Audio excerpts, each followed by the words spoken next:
Bueno, pues muy buenos días tengan todos ustedes, también los que nos siguen por las redes sociales. El día de hoy vamos a continuar con la serie Identidad. Y el tema que vamos a tratar el día de hoy lo he titulado Adoptados por Dios. Este es un tema que va a ser como el complemento de lo que vimos el viernes y nos va a ayudar a entender un panorama más específico de la paternidad de Dios para nosotros como sus hijos. Va a ser de mucha edificación. Ustedes van a ver cómo va a edificar la vida de cada uno de nosotros como hijos de Dios. Entonces quiero comenzar enfocando doctrinas básicas que nosotros como cristianos ya entendemos. Perdónenme. La primera doctrina que quiero que veamos es lo que es la regeneración. Nosotros como cristianos entendemos, son doctrinas fundamentales para nuestras vidas, lo que es la regeneración, lo que es la justificación. Por ejemplo, hablar de la regeneración es hablar de que Dios nos da vida espiritual. Nos da vida espiritual en contraste al estado en el que estábamos. Según la Biblia, el hombre desde que nace separado de Dios. Eso implica, una muerte espiritual. Entonces, cuando el hombre nace ya separado de Dios, nace muerto espiritualmente, y cuando Dios viene a esa persona que se ha arrepentido de sus pecados, Dios hace una obra de regeneración, le da vida espiritual a esa persona que se encontraba muerto espiritualmente. Eso es básicamente lo que se enseña acerca de esta doctrina de la regeneración. Segundo lugar, la doctrina de la justificación nos enseña que ahora somos colocados en una posición como si nunca hubiéramos violado un solo mandamiento de Dios. Todos entendemos que de alguna u otra manera hemos pecado. Alguna vez hemos mentido, alguna vez hemos tomado lo que no es nuestro, alguna vez nos hemos conducido de una manera que ha ofendido el carácter de Dios y ha ido en contra de sus mandamientos. Entonces eso nos coloca mal parados delante de Él, porque si nosotros entendemos que vamos a ser juzgados por Dios y que ese Dios es un Dios justo y santo y que va a actuar de acuerdo a lo que Él es conforme a su carácter, ¿a qué me refiero con esto? Que cuando llegue Pancho Pantera delante de Él y haya sido un pillo aquí en la tierra, Dios no va a decir, bueno, como soy un Dios lleno de amor, pues te voy a perdonar. No, el carácter de Dios acerca de su justicia y su santidad nos muestra que Él va a actuar de acuerdo a lo que Él es en esencia. Entonces, Dios, al ser justo, no va a dejar pasar por inocente al culpable. ¿Por qué? Porque está mal parado delante de Dios. Entonces, la doctrina de la justificación nos enseña que Dios nos declara justos. Nos pasa de esa posición que estábamos mal parados a una posición correcta con Él. Pero no hemos visto otro aspecto del Evangelio, que es precisamente la adopción. Y la adopción básicamente se refiere a que Él nos hace miembros de su familia.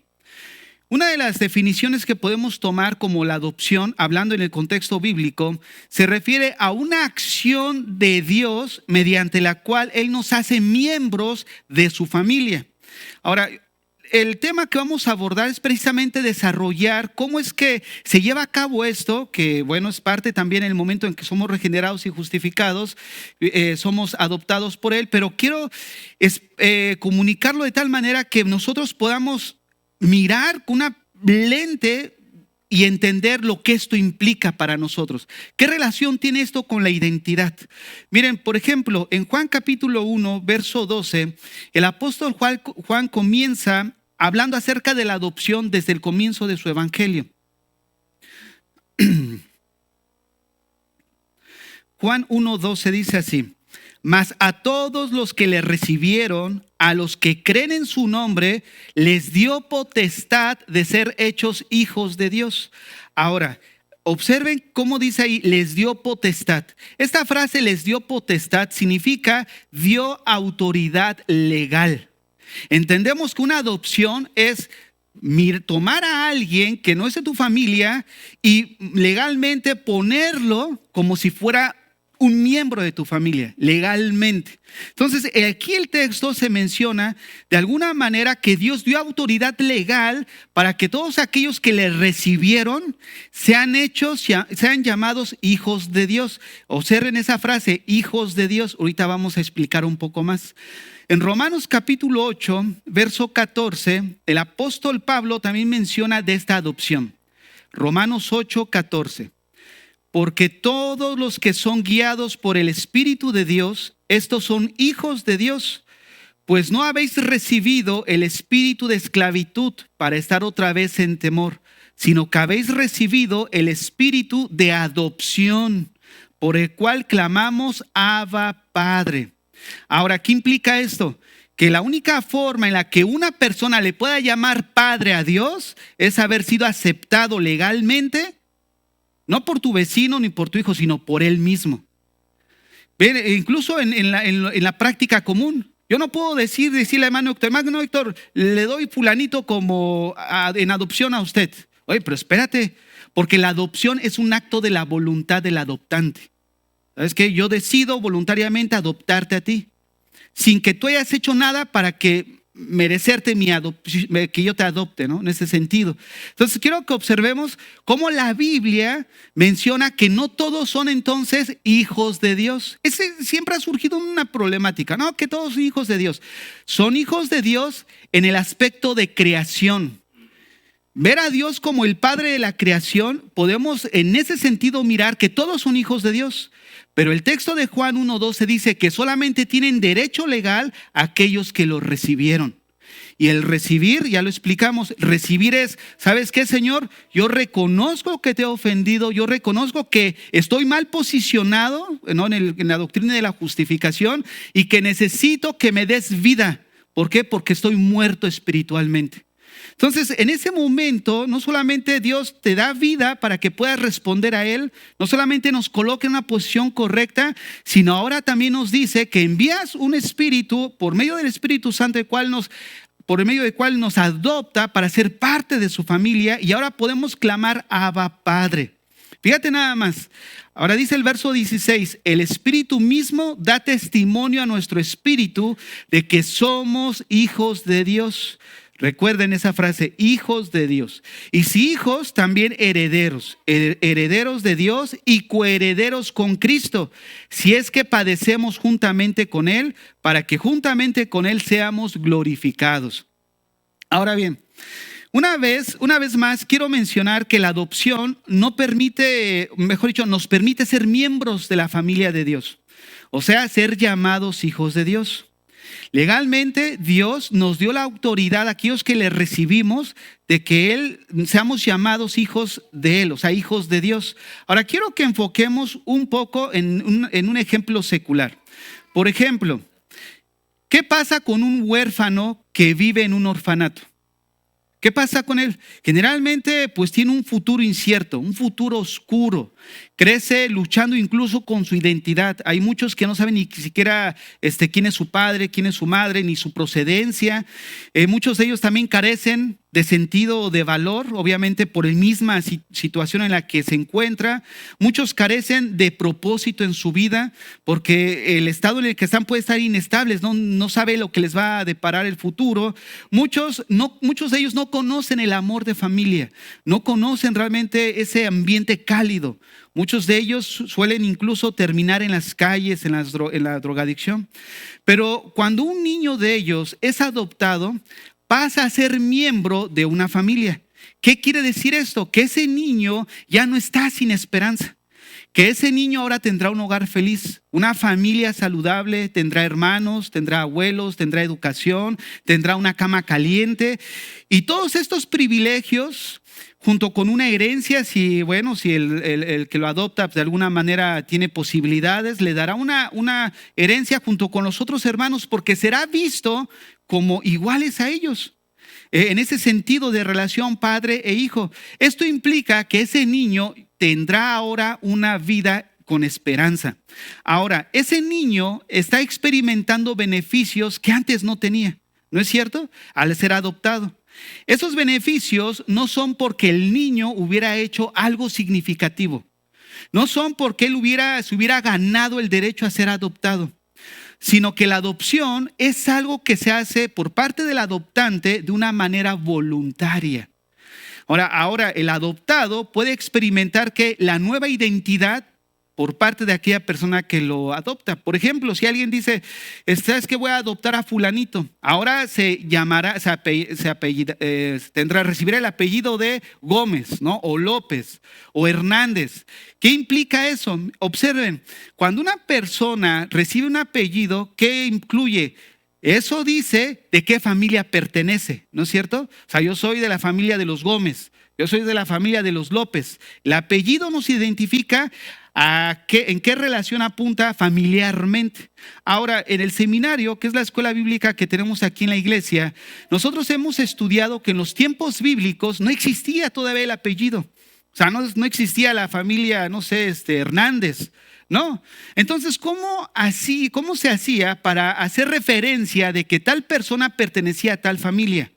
Llamando hijo de. Por ejemplo, Jacobo y Juan, ¿qué decían? Jacobo y Juan son hijos de Zebedeo.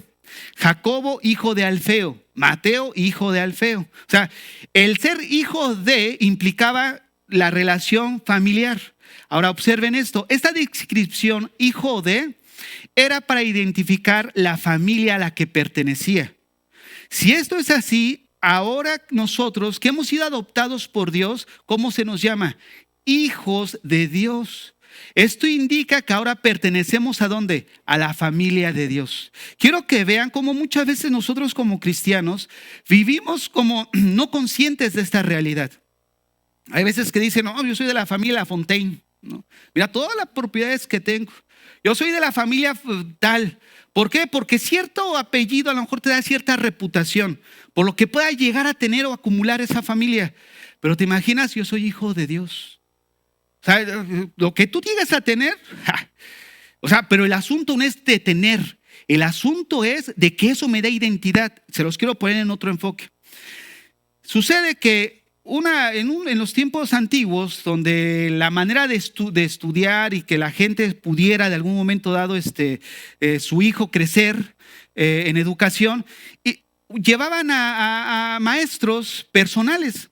Entonces resulta que un rey quería que su hijo creciera pues con buen conocimiento, buena educación, y le llevaron a una persona, un maestro de estos.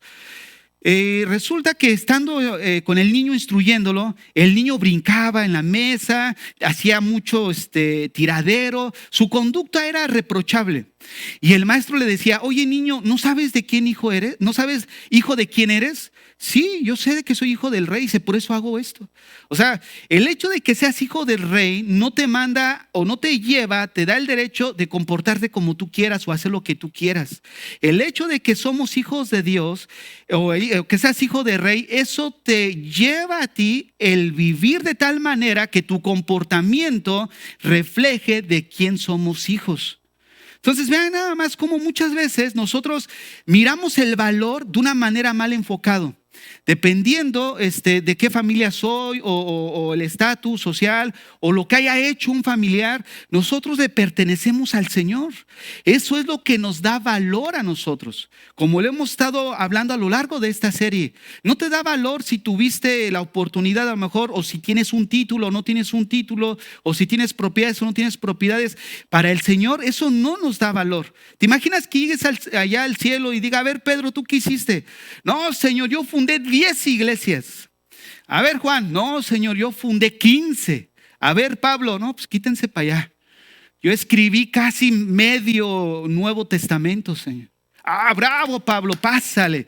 No, los logros o el éxito no está basado en los logros humanos. El éxito está basado en estar afilados a la voluntad de Dios. ¿De qué sirve que cada uno de nosotros tengamos a lo mejor éxito en la tierra si a la larga ese éxito nos lleva a desenfocarnos de lo que somos en nuestra identidad?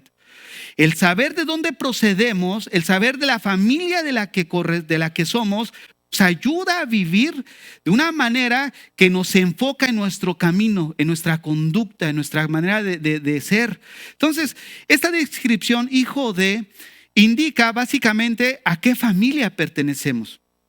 Ahora bien, nosotros, hermanos, somos hijos ¿de quién? De Dios.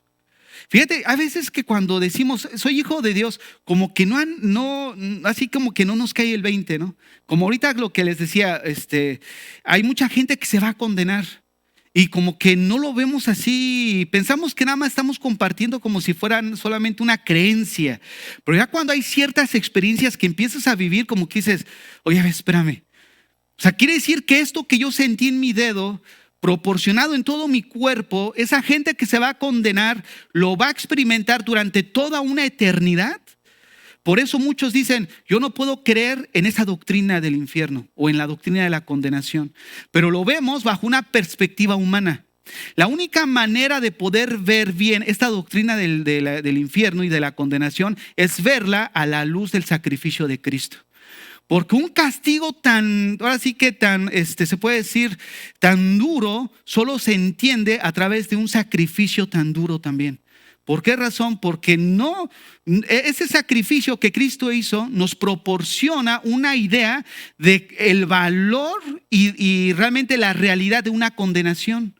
Porque si no hubiera sido un sacrificio como el que Cristo padeció, no pudiéramos entender qué condenación tan grande van a recibir aquellos que lo rechacen. ¿Por qué razón? Porque el sacrificio de Cristo no fue nada más una muerte en el sentido del tiro de gracia. O sea, Él padeció, dice Isaías 53, que Él fue molido completamente su cuerpo, fue irreconocible. Fíjate nada más, tanto sufrimiento padeció que su cuerpo quedó desfigurado totalmente. No lo podíamos ya reconocer. O sea, solamente un sufrimiento así nos deja ver el tipo de condenación que iba a toda la humanidad, porque todos íbamos hacia esa condenación, si no es que Cristo hubiera muerto y hubiera resucitado. Entonces, una de las cosas que nosotros vemos es que el hecho de que somos de la familia de Dios tiene muchas implicaciones. ¿Por qué razón? Porque tenemos rumbo. Nos da un propósito, nos da un propósito el tener familia, pero sobre todo el tener un padre. Miren, la figura paterna es muy importante para la vida y el desarrollo del ser humano, tanto para el hombre como para la mujer. Y resulta que muchas veces en la ausencia de padres que pudiéramos tener terrenalmente, venimos al Señor y pudiera ese trasfondo tener repercutir en mirar a Dios como un Padre amoroso. Pero quiero que veamos cómo en un momento dado necesitamos borrar esa situación, en el sentido de que no podemos nosotros tomar nuestra experiencia personal como un margen comparativo a nuestra relación con Dios. O sea, no podemos hacer eso. Miren, por ejemplo, en el derecho romano, una persona que era adoptado se desligaba totalmente de la familia original para hacerse miembro de la nueva familia. ¿Qué implica eso? Que si nos fue mal en nuestra vida, antes de Cristo, no implica que ahora como cristianos tengamos esa misma experiencia con nuestro nuevo padre. Yo les platicaba un ejemplo hace mucho tiempo que cae como anillo al dedo. Allá en los Estados Unidos había un niño que andaba ahí comiendo de la basura de la casa de unas personas. Esas personas eran pastores de una iglesia. Y resulta que estando en la cocina miraron a través de la ventana a un niño que andaba ahí recogiendo qué comer en la basura. Entonces sale el padre de familia y le dice, hey niño, dice, no comas de ahí, te vas a enfermar, ven, te invito a desayunar, pásale. Pasan, están en el comedor, le están ahí ya desayunando y resulta que el pastor pues le empieza a predicar el evangelio. Y él dice, mira, Dios es como un padre. Cuando escuchas el niño, híjole, salió corriendo.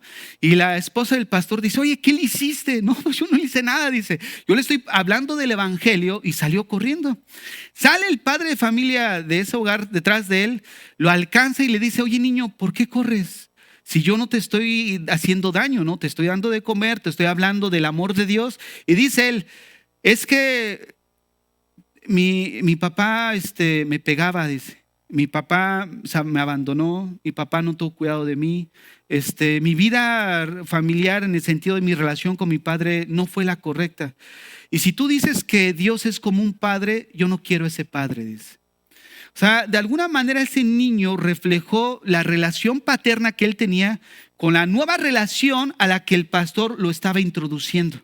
Entonces nosotros no podemos en un momento dado tener esa misma relación. Nosotros debemos de entender que hemos salido de una familia en la que estábamos todos sin rumbo y hemos entrado a una nueva relación con Dios. ¿Por qué razón? Porque ahora en la Biblia menciona a un padre amoroso para con sus hijos. O sea, el padre que ahora tenemos no busca tu mal, busca tu bien. No busca tu aflicción, busca el bien para ti. Ahora, ahorita vamos a ver parte de esto, cómo podemos ver la aflicción bajo este lente de la relación que tenemos ahora con nuestro Padre. Pero antes de pasar ahí, pasemos a Gálatas 4, del 4 al 7. Gálatas 4, del 4 al 7.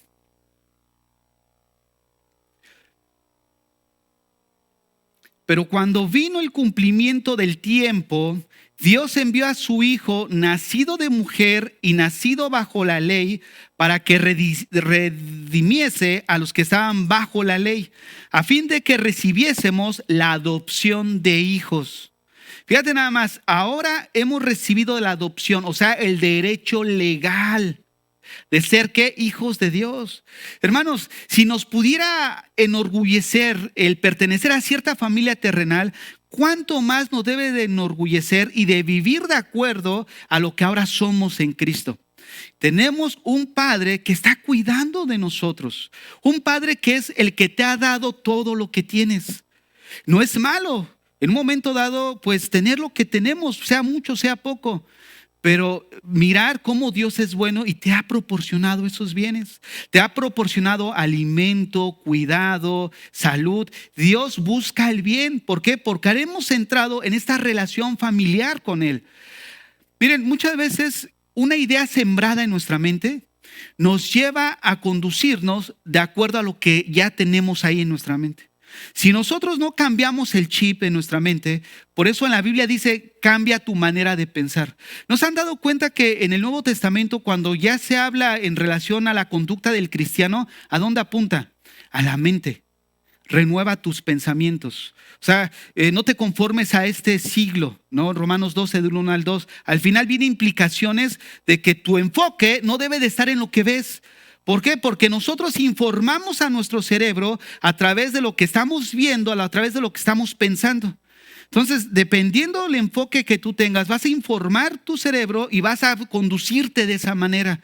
Por eso la Biblia siempre dice, cambia tu manera de pensar. O sea, mira de un enfoque, apunta hacia las cosas celestiales y no hacia las cosas terrenales. ¿Qué quiero decir con esto? Que nosotros necesitamos empezar a renovar nuestra manera de pensar en las experiencias pasadas que tuvimos por nuestra nueva experiencia en Dios ahorita. ¿Cómo podemos hacerlo? A través de los hechos y las evidencias. ¿Hay algún desnudo en esta mañana que no tenga nada, que vive en la calle y sin protección, que esté padeciendo frío? ¿Verdad que no? Fíjate cómo Dios mira el amor, o sea, cómo vemos el amor del Padre hacia nosotros. Ahora, ¿lo mereciéramos? No lo merecemos. O sea, hay muchos que reconocemos que lo que tenemos ahora, sea mucho o poco, no lo merecemos. Pero ¿qué implica? El cuidado de Dios para con sus hijos. Porque en Lucas 11, Él dice, si ustedes siendo malos saben darle cosas buenas a sus hijos, ¿cuánto no más nuestro Padre? Fíjate nada más cómo el mensaje de la familia, ahora en la relación que tenemos con el Padre, nos impulsa a creerle. Miren, alguien dijo, porque generalmente cuando se le dice al adolescente, ¿no? Oye, ¿por qué te comportas así, no? O pórtate bien. No, es que yo no escogí la familia en la que nacer, ¿no? Yo no escogí nacer en esta familia. Bueno, está bien, nadie escogió nacer en la familia en la que crecimos. Pero todo depende en cómo reaccionamos ante las circunstancias en las que estamos. ¿No es cierto? En la vida vivimos en un mundo, decíamos el viernes, caído, donde los padres que nos tocó vivir, lamentablemente a lo mejor en la generación de nosotros, los adultos, en la generación que estamos aquí, generalmente crecimos en un hogar donde nuestros padres no conocían a Dios. Hicieron el mayor esfuerzo para educarnos de una manera correcta, a su entender. Pero mucha de esa educación pues no era conforme al criterio ni al carácter, ¿no? de que Dios.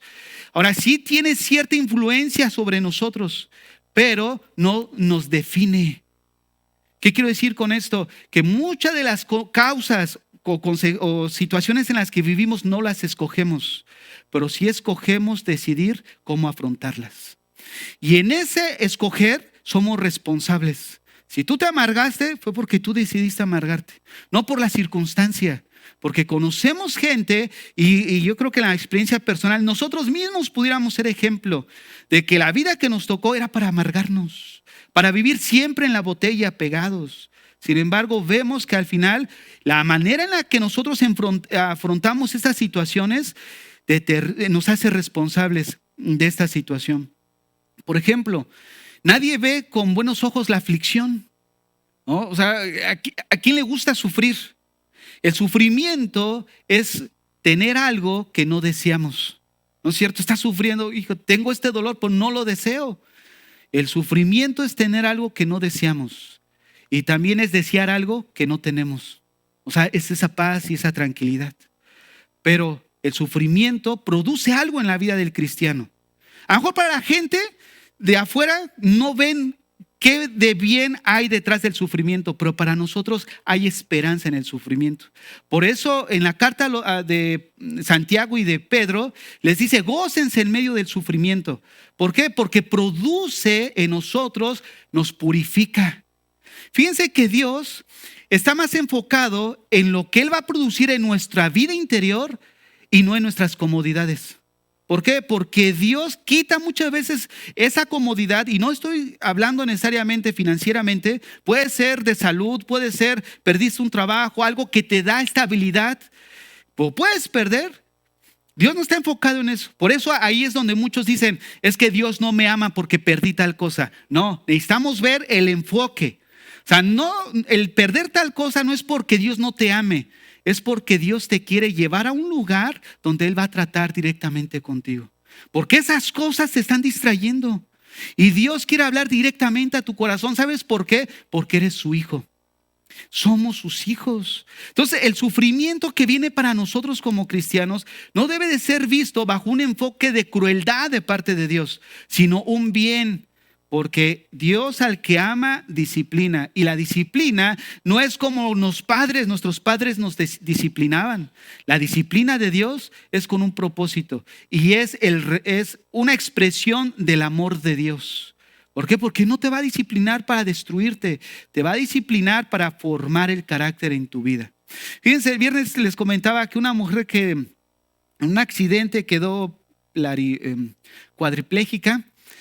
Resulta que ella empezó a pedirnos sanidad y empezó en un momento dado a cuestionar el por qué. Señor, pues, ¿por qué estoy así? ¿No? A lo mejor no me lo merecía, era una buena mujer. O sea, no entendía la razón del sufrimiento por el que estaba atravesando. Y ella dice, ¿sabes? Al paso del tiempo entendí que uno decide cómo sale de las pruebas. La prueba es como un fuego. El fuego, ubicado en un lugar propio, en una chimenea, produce calor, ¿no es cierto? En tiempo de frío, te acercas a la chimenea y te calienta. El fuego te calienta un buen bistec, un buen filete, pero ese mismo fuego colocado en el bosque consume miles de hectáreas. O sea, ella comentaba y decía, el fuego en un momento dado tiene la capacidad, entiéndase, prueba, para formar y moldear el carácter en tu vida, y también tiene la capacidad para que tú salgas amargado. Tú decides cómo salir. No es de que diga, es que Dios, mamá, porque Dios permitió tal cosa, no. Dios en un momento dado permite ciertas circunstancias, pero nosotros necesitamos entender que Él quiere en nuestra vida crecimiento. ¿Por qué? Porque esa es la relación a la que hemos entrado. No es como ahora nos lo pintan. Dios quiere lo mejor para ti, tu casa, tu carro, prosperidad, todo así, bravo, gloria a Dios. Todo mundo quiere un Dios así. ¿No es cierto? Todo el mundo lo quiere. Pero no nos enseñan que ese Dios también va a permitir que atravesemos por ciertos lugares que se llama desierto. ¿Para qué? Para que aprendamos que con Él, tarde o temprano, nos va a colocar en un lugar donde Él va a hablar a nuestro corazón. Y nos va a decir, mira, ya aprendiste. Ya aprendiste que cuando te sales de mi voluntad, de mis mandamientos, ¿qué va a producir? Va a producir dolor. Miren, cuando vemos ahí los escritos bíblicos, que muchos no se daban cuenta de que mucho mal de sus vidas era producido por sus propias acciones. Y es ahí donde necesitamos enfocar. ¿No será acaso que mucho de ese mal que estamos experimentando es por nuestras malas decisiones? ¿Será porque no hemos enfocado bien lo que Dios quiere para nuestras vidas y nos hemos encaprichado en tener lo que queremos? ¿Y qué hace Dios? ¿Quieres ese dulce? Pues cómetelo. Pero después vas a venir. Y cuando vengas, aquí te voy a estar esperando. Fíjate, esa es la misericordia de Dios. Que tarde o temprano nos tenemos que encontrar con esa cruz. Tarde o temprano. Tenemos que venir a esa cruz a decir, Señor, aquí estamos. Y ese es el amor de un padre que nos vuelve a cobijar. No te dice, no, eres un hijo malagradecido. No, el Señor te dice, ven, aquí estoy. Entonces, ese es el amor de Dios como padre. Ahora quiero que vayamos a Gálatas. Bueno, ya estábamos en Gálatas 4. Primera de Juan, capítulo 3, verso 1. Primera de Juan 3, 1.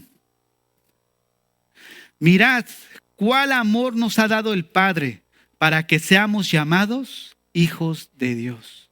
Ahora entendemos esa frase, pertenecemos a la familia de Dios. El pertenecer a la familia de Dios nos da identidad. Debe de producir en nosotros gozo, alegría. Fíjate nada más, qué increíble. Es increíble ver que ahora soy parte de la familia de Dios. O sea, bajo este entendimiento, bajo este enfoque, este es un privilegio, un beneficio que nosotros no nos merecíamos. En el Antiguo Testamento no se encuentra la paternidad de Dios ilustrada como en el Nuevo. En el Antiguo Testamento se ve la paternidad de Dios ilustrada o reflejada de parte de Dios hacia un pueblo, hacia una nación. No de una manera individual como la vemos en el Nuevo Testamento. En el Antiguo Testamento se mira a Dios amando a un pueblo. Pero en el Nuevo Testamento se mira a Dios hablando a los que le recibieron de una manera personal. Vean lo que dice Deuteronomio capítulo 7, versículo 6.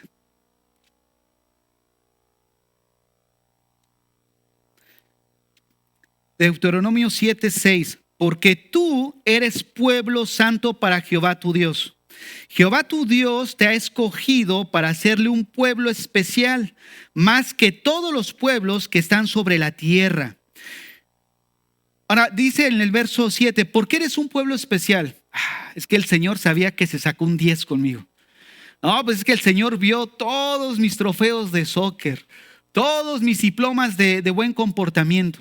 Eso es fíjense lo que dice el verso 7.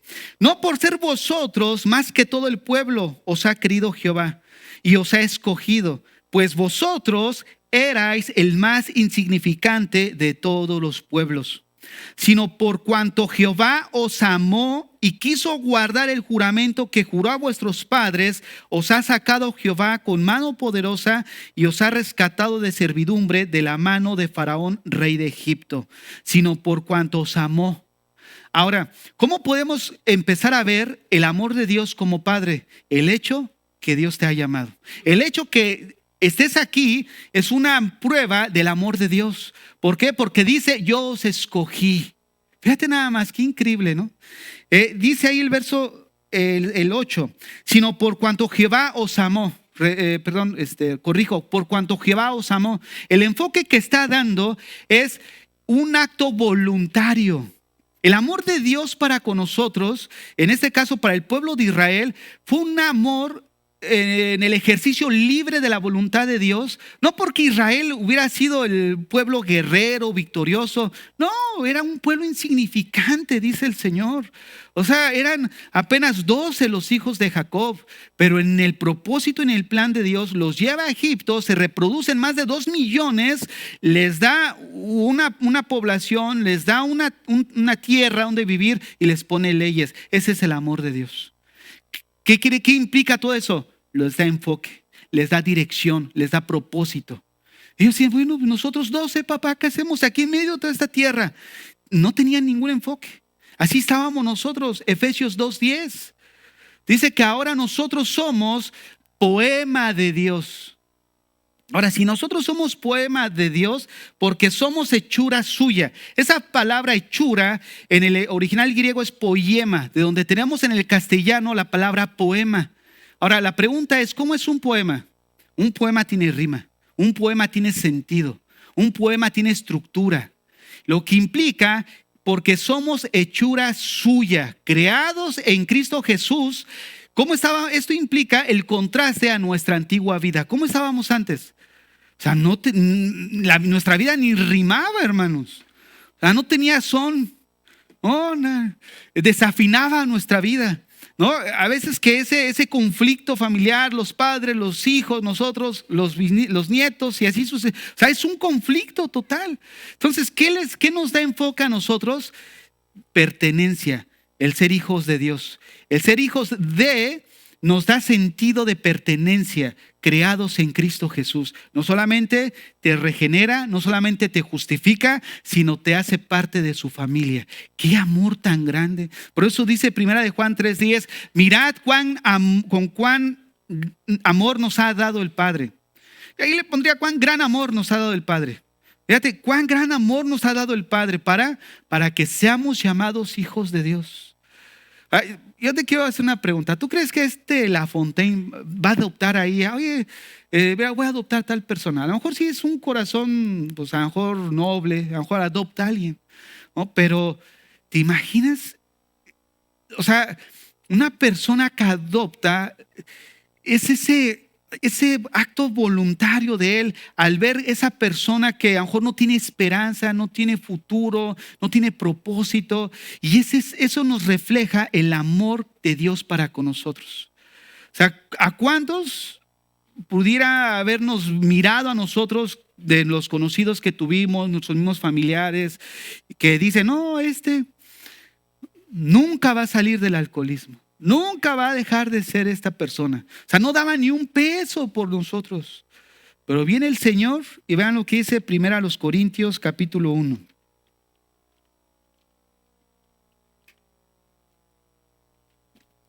Primera a los Corintios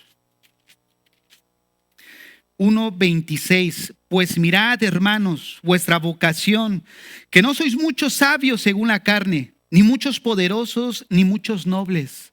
O sea, si Pablo les quería alimentar su ego, yo creo que comenzó mal. Fíjate cómo lo enfoca correctamente, ¿no? O sea, no son muchos sabios, no son muchos poderosos, no son muchos nobles, no son de la aristocracia, sino que lo necio del mundo escogió Dios para avergonzar a los sabios. Y lo débil del mundo escogió Dios para avergonzar a lo fuerte. Y lo vil del mundo y menospreciado escogió Dios, y lo que no es para deshacer lo que es, a fin de que nadie se jacte en su presencia. Qué increíble, ¿no? O sea, lo que Dios hizo y está haciendo a favor de nosotros, o lo que sí hizo y está haciendo en la actualidad, es por amor. ¿Cómo es de que nosotros pudiéramos llegar a pensar que Él no nos ama? No, Él nos ama en base a las evidencias que vivimos diariamente. Nos da la oportunidad de convivir todavía con nuestros hijos, con nuestra familia. Entonces, los hechos revelan que el amor de Dios está sobre cada uno de nosotros. Miren, hablando otra vez de la regeneración, para entender un poco más el amor de Dios del que estamos hablando, dijimos que la regeneración nos lleva de un estado de muerte espiritual a vida espiritual. Esto implica que ahora a través de la regeneración nos da la capacidad de levantar nuestras manos y adorar a Dios, de orar, de incluso ser receptivos de su palabra y reaccionar a ella. Pero quiero decirles algo, que Dios tenía la posibilidad de habernos regenerado y no necesariamente incluirnos a su familia. Un ejemplo de eso lo tenemos en los ángeles. Los ángeles, ellos responden a la voluntad de Dios, ellos adoran a Dios, ellos oran a Dios porque se comunican con Él. Sin embargo, no son parte de su familia. Dios pudo haber hecho eso con nosotros. ¿Sabes qué? Yo te voy a regenerar, te voy a dar vida, va a haber vas a responder a mi llamado, vas a adorar, vamos a tener comunión sin necesidad de que seamos parte de la familia. ¿No? Porque pues, no les ha tocado, no, ese ni de la familia es. ¿Por qué decimos eso? Oye, es tu primo, ¿va? Ahorita que es tu primo, no, ese no es mi primo. A veces las acciones de alguien de la familia nos lleva a veces a lo mejor a cotorrear o a jugar o a veces a decirlo en serio. No, ese no es de mi familia. Dios, quién sabe, será de los otros López, pero no es de los López de mi familia. Fíjate, el Señor tenía esa posibilidad de regenerarnos sin necesidad de incluirnos a su familia. Ahora, Dios también tenía la opción de justificarnos, de colocarnos en una posición correcta, librarnos de una condenación sin necesidad de hacernos miembros de su familia. Pero cuando dice primera de Juan 3:2, mirad cuál amor nos ha dado el Padre, se refiere a que Él, no teniendo esa necesidad, no habiendo nada en el adoptado que haya movido a decir, bueno, este se lo merece, Dios nos adoptó dentro de su familia. Fíjate nada más qué amor tan grande de parte de Dios. Ahora como miembros de la familia de Dios hemos sido adoptados y tenemos una relación nueva con Él. Mira, si tuvimos, porque me incluyo, una experiencia no buena con nuestro Padre terrenal, de alguna manera fue en ignorancia. Te voy a explicar por qué. Porque muchos, siendo padres que conocen en la actualidad a Cristo, no nos conducimos como debiéramos. No podemos nosotros en un momento dado mirar atrás y decir a nuestro Padre que no tuvo la oportunidad de conocerlo como ahora nosotros lo conocemos y cuestionar su comportamiento para con nosotros. Nosotros no podemos en un momento dado decir, es que soy la causa de la situación. No. ¿Cómo vamos a responder a eso? Ya no podemos modificar lo que pasó, pero sí podemos en un momento dado hacer con lo que podemos ahorita y tenemos en el presente. Si nosotros ahorita nos enfocamos en lo que tenemos en nuestro presente y en las posibilidades que tenemos como padres de influir en la vida de nuestros hijos, miren, es una bendición para cada uno de nosotros. El hecho de empezar a reflejar el amor de un padre que ahora nosotros como padres podemos entender de Dios hacia nosotros. Jeremías 31:3. Jeremías 31:3 dice, Jehová se manifestó a mí ya hace mucho tiempo, diciendo, con amor eterno te he amado, por lo tanto te prolongué mi misericordia. O sea, ese texto nos refleja el amor y la esencia del carácter de Dios. O sea, busca el bien para nosotros. Que nosotros de un momento dado demos la espalda, eso ya es otra historia. Pero en esencia nosotros debemos de ver que Dios busca el bien para nosotros. Miren, tanto es así que vayan a Mateo capítulo 6. Mateo 6, verso 25. Dice ahí, por tanto os digo, no os afanéis. O sea, ¿a quién le está diciendo? A sus discípulos. Este texto se encuentra dentro del Sermón del Monte. Pero en el capítulo 6, el enfoque primero empieza a ver cómo debe de ser nuestra vida en la vida de piedad. O sea, cómo enfocar bien. O sea, el dar no es para ser vistos, sino para que Él nos vea. El ayunar no es para decir, hoy ayuné, hermanos. No, el ayunar es para que Dios me vea en la intimidad. La oración no es para ser vistos, sino la oración es para estar en la intimidad con Dios. Entonces, es esta parte del contexto de lo que estamos leyendo. El asunto es que en Mateo capítulo 6, verso 9, Jesús introduce a sus discípulos a una nueva relación que ellos no conocían.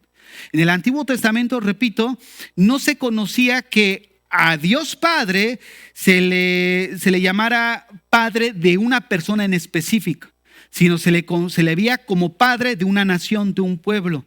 Pero cuando vienen los discípulos y allá en Lucas le dicen, Señor, enséñanos a orar, lo primero que hace Jesús es, miren, ustedes van a orar así, Padre nuestro. O sea, el impacto que ha haber sido para los discípulos, Padre. O sea, Dios es el Padre de un pueblo, pero ahora es Padre mío, o sea, personal. Y es ahí donde dice, vosotros oraréis así. Bueno, dije Lucas, pero no me equivoqué, porque en Lucas es cuando los discípulos le dicen, enséñanos a orar. Mateo 6 y Lucas, donde viene la oración del Padre Nuestro, son dos acontecimientos distintos. No vayan a confundir lo que es el mismo evento. Ahora, aquí en Mateo 6, 9 dice, vosotros pues oraréis así, Padre nuestro que estás en los cielos. Ahora, cuando vamos ahí mismo, en Mateo 6, verso 25, Jesús les da un enfoque de esa relación en la que ahora estamos, un enfoque de seguridad. Obviamente en los tiempos bíblicos, miren, aquí menciona las cosas básicas, alimento, vestido, que era básico en ese momento. En los tiempos bíblicos, apenas una persona tenía una capa. O sea, por eso cuando vemos que dice una capa, no me refiero casi como la de luchador, o sea, una capa que en el día le ayudaba a cubrirse del sol, o sea, del calor, y en la noche era térmica, le protegía del frío. Y entonces, por eso cuando dice, bueno, de hecho había una ley que si alguien le daba la túnica a alguien, tenía la obligación de dársela ese mismo día porque era para cuidar su necesidad que él tenía. Entonces, en los tiempos bíblicos, apenas si se tenían las posibilidades para sobrevivir, alimento y abrigo. Entonces los discípulos, Jesús les dice, miren, no se preocupen. Por tanto, dice el verso 25 de Mateo 6, no os afanéis por vuestra vida. Miren, hermanos, tantos problemas que vive ahorita el ser humano por tantos afanes. La palabra aquí afanar se refiere a preocupaciones. Preocupaciones que causan en la vida de la persona ansiedad. La palabra preocupación viene de un término que se refiere a dividir la mente. O sea, parte nuestra mente en pedazos. ¿Por qué?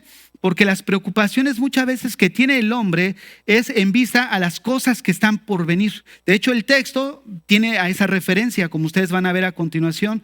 No te preocupes por el qué vas a comer. Estar refiriendo al futuro. No te preocupes por qué vas a vestir. O sea, el enfoque es hacia las preocupaciones que todavía no están a nuestro alcance, pero sabemos que están en el porvenir. Entonces, cuando hay una preocupación que está fuera de nuestro alcance, ¿qué es lo que pasa?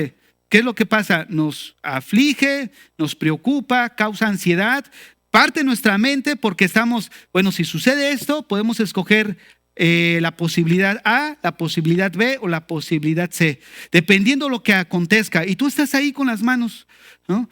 Y de repente sucede que ninguna de las opciones salió. Pero ¿qué pasó en ese transcurso? Viviste preocupado por algo que nunca aconteció. Y la mayoría de las personas viven preocupadas por cosas que nunca van a acontecer o nunca le van a acontecer a ellas personalmente. Y si mi hijo se droga, y si mi hijo eso, y estamos tan preocupados por algo que no está a nuestro alcance. Y esas cosas que no están a nuestro alcance son las que causan ansiedad. ¿Cómo frenar la ansiedad de nuestras vidas? Ocuparnos en las cosas que sí están a nuestro alcance. Te preocupas porque hay algo en tu hijo que no lo puedes controlar, pero en esas cosas que están a nuestro alcance tampoco hacemos nada. O sea, no somos influencia para con ellos. Pero sí nos estamos preocupando por algo, cuando debemos de comenzar por lo que está a nuestro alcance. Y dice ahí, no os afanéis por vuestra vida, qué habéis de comer, qué habéis de beber, ni por vuestro cuerpo, qué habéis de vestir. ¿No es la vida más que el alimento y el cuerpo más que el vestido? Vean nada más cómo el Señor los enfoca bien. Y más adelante da una ilustración del argumento. O sea, primero dice, mira, no te preocupes. Y a los discípulos han de haber dicho entre sí, bueno, si no me preocupo, entonces, pues, ¿qué hago para mantener tranquila esta ansiedad en mí? Y fíjate el argumento que el Señor presenta. Mira las aves del cielo, que no siembran ni ciegan, ni recogen en graneros, y vuestro Padre las alimenta. O sea, a esos animalitos, tu papá las alimenta. Y dice ahí, ¿no vales tú más que ellas? O sea, el enfoque es, si Dios tiene cuidado de esos animalitos, que ellos de alguna manera han visto a un pajarito preocuparse qué le va a dar de comer al día siguiente a su polluelo. No, ellos no tienen estrés ni preocupación. Bueno, si ellos no se preocupan porque saben que su Creador los alimenta, ¿cuánto más nosotros que sabemos que pertenecemos a la familia de Dios va a tener cuidado de nosotros? Dice ahí el verso 27. ¿Y quién de vosotros podrá, por mucho que se afane, añadir a su estatura un codo? ¿Qué implica añadir a su estatura un codo? Este término hace referencia a la duración de la vida. O sea, la idea que presenta es, ¿tú puedes hacer que tus días abunden más? O sea, ¿puedes añadir más años a tu vida? No, entonces, eso nos presenta cómo nosotros no podemos añadir más días a nuestras vidas. Eso nos debe de traer la confianza que estamos en las manos de nuestro Padre, que Él sí sabe y tiene nuestros días contados. Nosotros estamos así como preocupados. ¿Y cuándo es de seguir aquí en la tierra? ¿Y mis hijos qué van a hacer ellos? El Señor cuida de todos. Fíjense ahí en el verso 28. Bueno, el mismo fundamento es el mismo, ¿no? Por ejemplo, en el verso 26. Pero vuestro Padre Celestial las alimenta. O sea, si nosotros no podemos añadir más días a nuestra vida, no nos debemos de preocupar. Dios tiene cuidado de nosotros, esa es la idea. El verso 28. Y por el vestido, ¿por qué os afanáis? Considerad los lirios del campo, cómo crecen, no trabajan ni hilan. Pero os digo que ni aun Salomón con toda su gloria se vistió como uno de ellos. Y ahora observa esto. Y si la hierba del campo que hoy es y mañana se echa al horno, Dios la viste, ¿no hará mucho más por vosotros? Y enfoca el problema de una persona que está en ansiedad. Hombres de poca fe. O sea, el problema de una persona que está preocupado por el futuro es su fe. No es una fe de confianza a Dios. Y nosotros como cristianos necesitamos tanto obedecer como creer en Él. ¿Por qué? Porque Dios mira nuestra falta de confianza tan serio como nuestra falta de obediencia. ¿Por qué razón? Porque el no creer en Dios es cuestionar su soberanía. Y no solamente es cuestionar su soberanía, es dudar de su bondad. Porque vean el razonamiento. Si Dios tiene el control de todas las cosas y Dios no sucede nada sin su permisión, ¿por qué está permitiendo que yo pase por esta aflicción? Si Dios está permitiendo que yo pase por esta aflicción, no necesariamente Dios tiene que ser bondadoso. Ese es el argumento que utilizan aquellos que de alguna manera están en contra de Dios. Si Dios es bueno, ¿por qué castiga? Si Dios es bueno, ¿por qué permite que un tsunami venga y arrastre toda una costa y mueran miles de niños? Si Dios es bueno, ¿por qué permite los terremotos que la gente se muera? Asumiendo a ese razonamiento. Y muchos cristianos también cuestionamos a Dios en su bondad y no nos damos cuenta que nuestro enfoque no debe ser como el incrédulo, porque para el incrédulo el perder a alguien o una calamidad no encuentra sentido en ello, pero para nosotros como cristianos sí encuentra sentido. Dios quiere grabar su carácter en nosotros. Ese es el propósito. Nosotros tenemos esperanza. Cuando perdemos a alguien, ¿a dónde se va? Al cielo. Cuando ha puesto su fe en el Señor. Cuando perdemos algo que nos trae seguridad, no debemos de sentir esa aflicción. ¿Por qué? Porque nuestro Padre tiene cuidado de nosotros. Y nuestro Padre no es La Fontaine, no es Trudeau, no es Obrador. Nuestro Padre es el creador del universo. Fíjate más, el creador del universo. Eso nos debe de traer seguridad, hermanos. Confianza, firmeza, porque somos hijos de Él. Fíjate nada más, ahí es donde vemos que ahora pertenecemos a la familia. Entonces tiene sentido. Soy hijo de Dios. ¿Por qué? Porque soy de su familia. Él es mi Padre. Qué increíble, ¿no? O sea, miren nada más la oportunidad que tenemos. A lo mejor muchos de los que estamos aquí tuvimos una mala experiencia terrenalmente hablando con nuestro papá, pero qué gran oportunidad tenemos de ahora tener estar en una relación con Dios como Padre y que Él nos muestre el amor que no tuvimos, nos muestre la dirección que no tuvimos. Ese es el enfoque que debemos de darle. ¿Sabes qué? Ahora Dios me está mostrando el amor que a lo mejor no tuve. No, en mi infancia, en mi adolescencia, me está dando la dirección que yo no tuve en el momento que más la necesitaba, ¿no? Pero ahora Dios, como creyentes, nos trae a ser parte de su familia y nos dice: hijo, no te preocupes. Señor, pero tú sabes que, vean lo que dice ahí Mateo 6, verso 8. Voy a leer desde el 7. Mateo 6, 7. Y orando, no uséis vanas repeticiones como los gentiles que piensan que por su palabrería serán oídos. No os hagáis pues semejantes a ellos, porque vuestro Padre sabe de qué cosas tenéis necesidad antes que vosotros le pidáis. Fíjate nada más, mi Padre terrenal a lo mejor en un momento dado no tuviera esta capacidad. ni el de nosotros, el de nadie, pero nuestro Padre nuevo, en el sentido de que al ser adoptados tenemos un nuevo Padre que es Dios. Él sí conoce nuestras necesidades. ¿Qué implica eso? Que cuando nosotros venimos y le decimos: Dios, ¿no sabes que mi hijo está enfermo? ¿No sabes que perdí el trabajo y no tengo nada que comer? Y el Señor te dice: híjole, la verdad que ni cuenta me di, como tengo allá en Quebec otros hijos y tengo allá en Colombia otros hijos, y amigo, me descuidé de ti, pero ahorita voy a regañar a Miguel porque no me informó tu estado en el que estabas. Eso sería ridículo. Pero cuando vemos ahí que dice: antes de que tú le pidas, Él ya sabe. ¿Qué debe de producir esta idea en nosotros? Seguridad. El saber que no importa que veamos a Jesús dormido en la barca y pensemos nosotros que Él no está al tanto, que nos estamos hundiendo, que la ola está creciendo, que los vientos soplan de tal manera que pienso que me hundo. Tranquilos, el Señor no está durmiendo. El Señor ya sabe en qué momento se va a poner de pie y va a parar las olas y los vientos.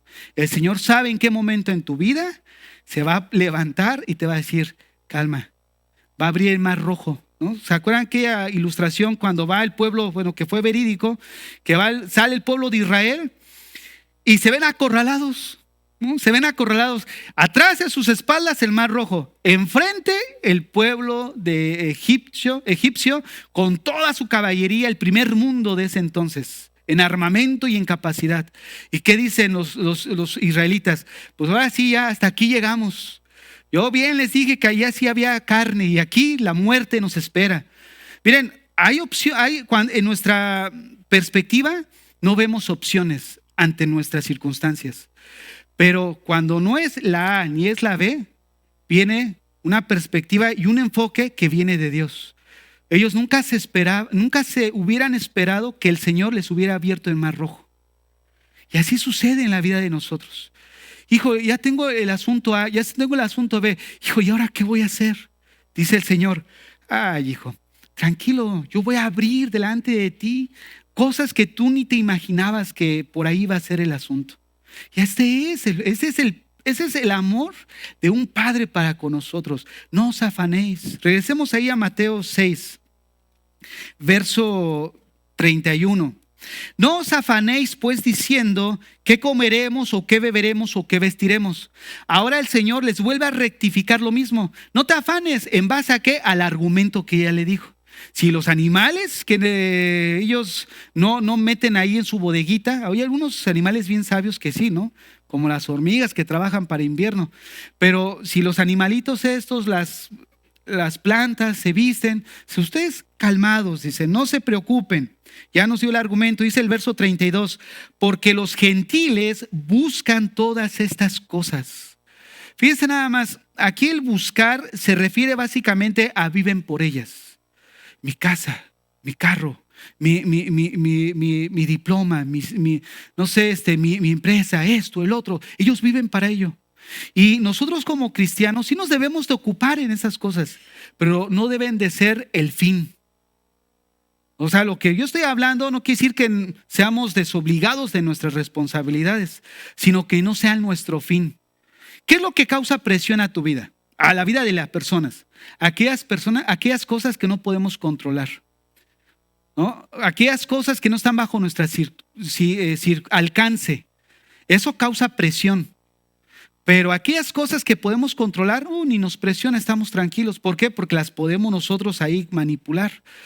Pero es en esas cosas que no podemos controlar que son las que le corresponden a Dios. Están fuera de tu alcance.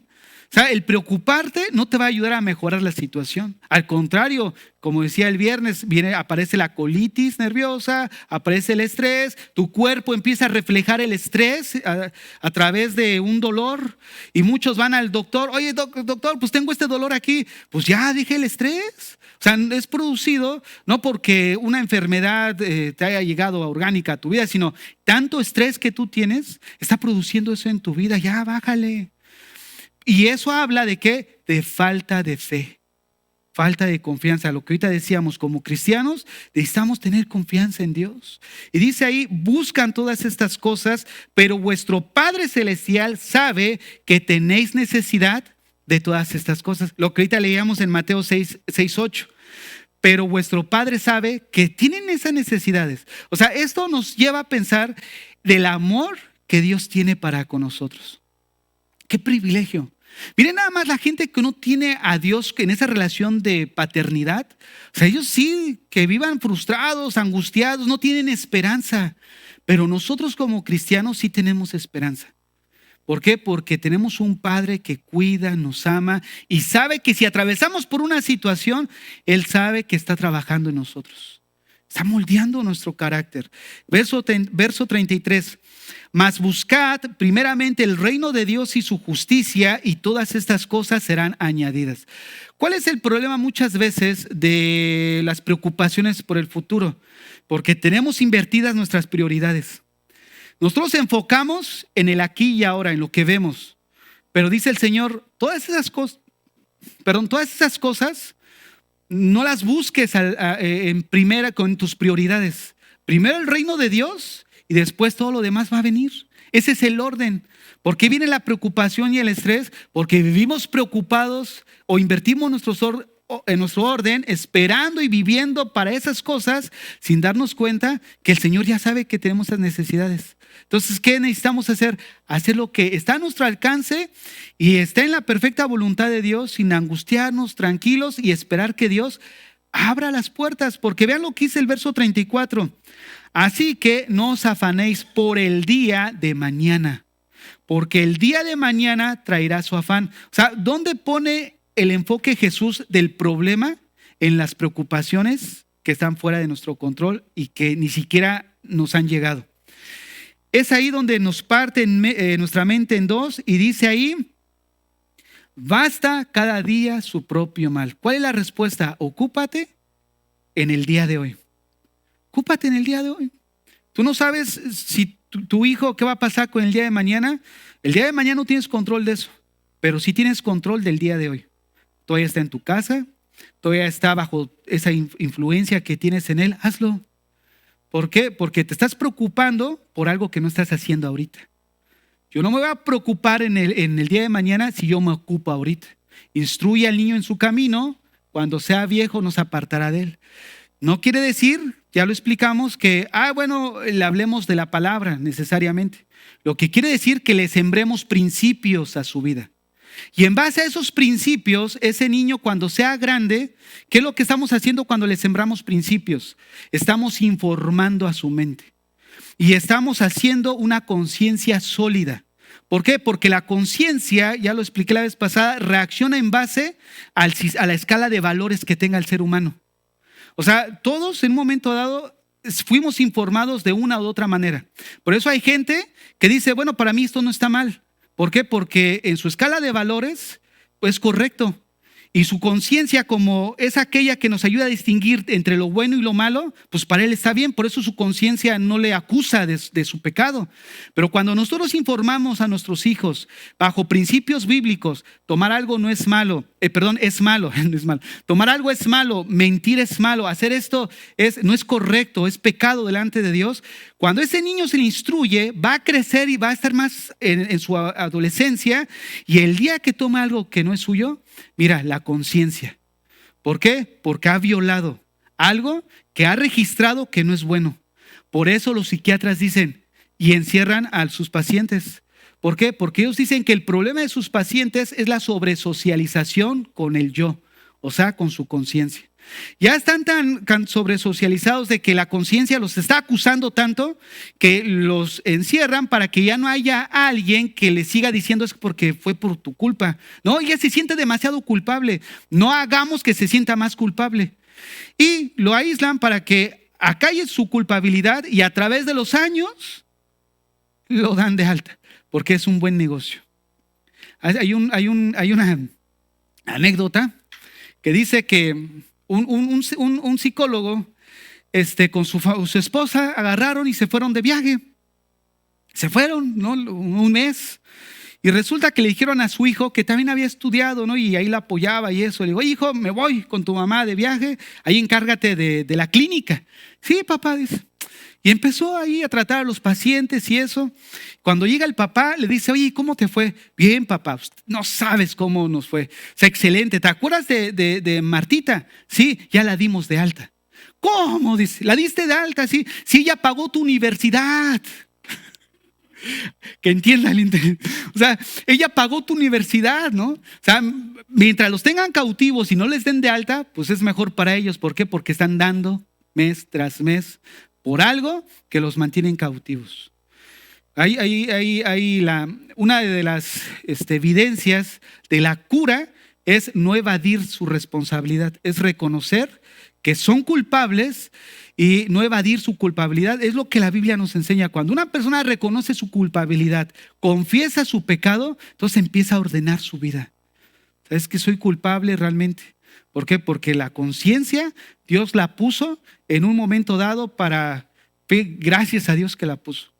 Si no tuviéramos conciencia, ¿dónde pararía la humanidad? Ya me extendí un poco, termino con esta idea ya. Fíjense, dicen muchos, miren, el ser humano, ¿por qué roba? No, sí, ¿por qué roba? ¿Por qué mata? Bueno, roba y mata ciertamente porque su conducta está en base a algo biológico, lo que estudiamos hace tiempo. Pero resulta que entonces su comportamiento es en base a eso. Pero déjenme decirles algo, ellos dicen, si quitamos nosotros la ley, entonces la gente no va a salir a matar. ¿Por qué? Porque su cerebro está funcionando bien y entiende que su organismo en un momento dado no le está dando la pauta de ir y quitarle la vida. Y ese argumento lo utilizan para dar a entender que realmente el comportamiento del hombre procede de algo biológico. Pero ellos no se dan cuenta que Dios nos hizo a nosotros con conciencia. Y es esa conciencia la que impide en un momento dado hacer lo que sabemos que no es incorrecto, que es salir a matar, que es no darle de comer a nuestros hijos, es ir en contra de lo que sabemos en nuestra escala de valores que es incorrecto. Y es esa conciencia la que en un momento dado a nosotros como seres humanos nos ayuda a entender que Dios está ahí presente. Dios está presente, hermanos. Dios está en un momento dado cuidando de nuestras vidas. ¿Que hay algo acaso que esté fuera del alcance de Dios? De nosotros hay cosas que están fuera de nuestro alcance, pero no para Dios. Y esa es la confianza que debemos de tener como cristianos. Cierren sus ojos ahí donde están. Cierren sus ojos.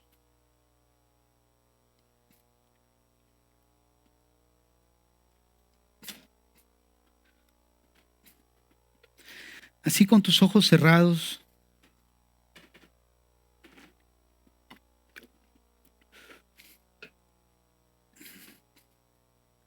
Probablemente atravesaste una mala experiencia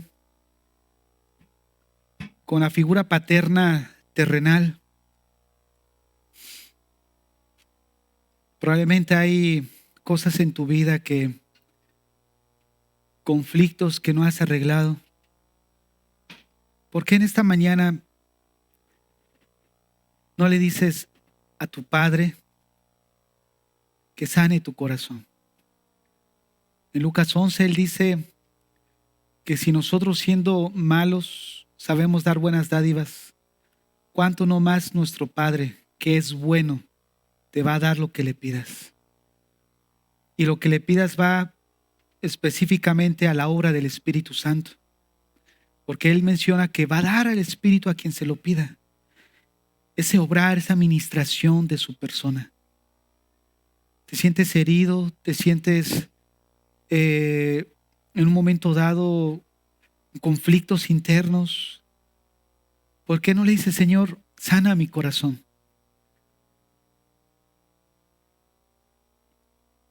Ahora entiendo que no eres un Dios lejano a mí.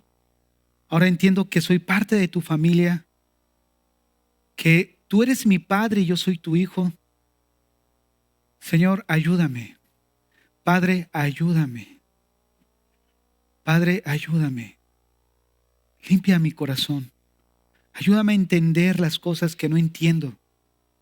Ayúdame a comprender, Señor, aquellas cosas que no alcanza a comprender, Señor. Mira el estado de mi matrimonio. Mira el estado de mis hijos. Mira el estado de mi esposo. Mira el estado de mi esposa. Habla con tu Padre en esta mañana. ¿Qué necesidad tienes? Él ya la sabe. Y si Él ya la sabe, lo único que quiere es que vengas a Él en confianza, en tranquilidad, descanses en Cristo.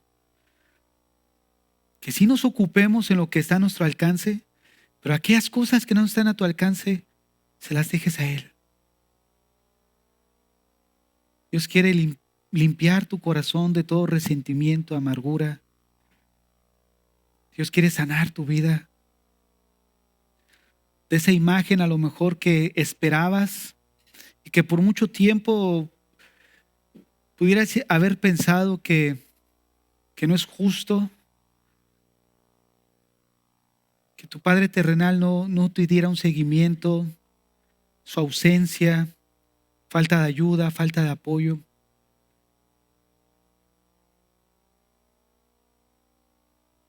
Pero ¿por qué hoy no perdonas todo eso?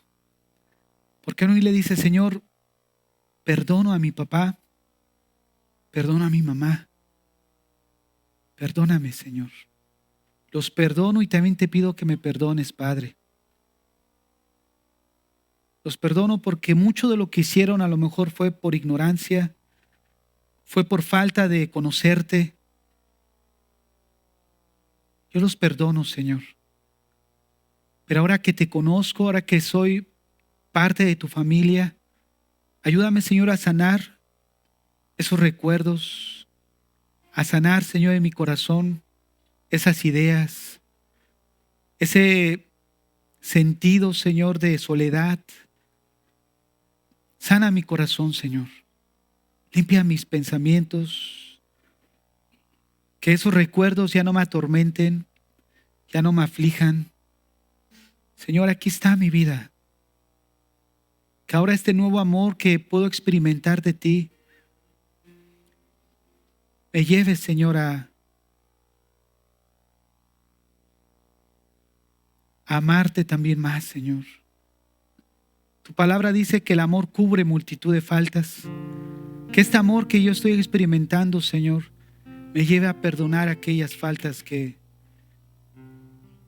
de un padre, de una madre, han dejado rastro en mi corazón, Señor.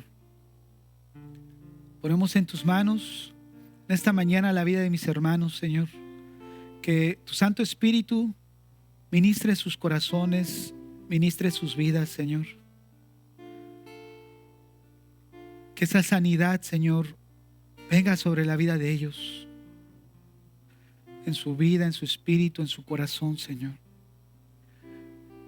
Señor, a los que ahora que tenemos esta oportunidad de estar en esta relación de padre e hijos, ayúdanos, Señor, también a comportarnos de una manera que glorifique tu nombre, Señor, que exalte tu nombre, oh Dios, que mostremos que somos hijos de Dios, pero que nuestra manera de conducirnos sea de tal manera que traiga gloria a tu nombre, Dios. Y aquellos que de alguna manera somos padres, Señor, danos la sabiduría, el entendimiento para mostrar, Señor, el amor que tú tienes para con nosotros, también a nuestros hijos, Señor. Danos sabiduría como padres para guiarlos, para instruirlos. Dale sabiduría a las madres para que ellos guíen, instruyan a sus hijos. Señor, nos encomendamos a tu gracia y que sea tu nombre bendito, Señor, por darnos este gran amor de ahora pertenecer a tu familia. Ayúdanos a recordarlo, a vivirlo y a entenderlo, Señor. Te agradecemos por tan gran amor para con nosotros. En Cristo Jesús. Amén.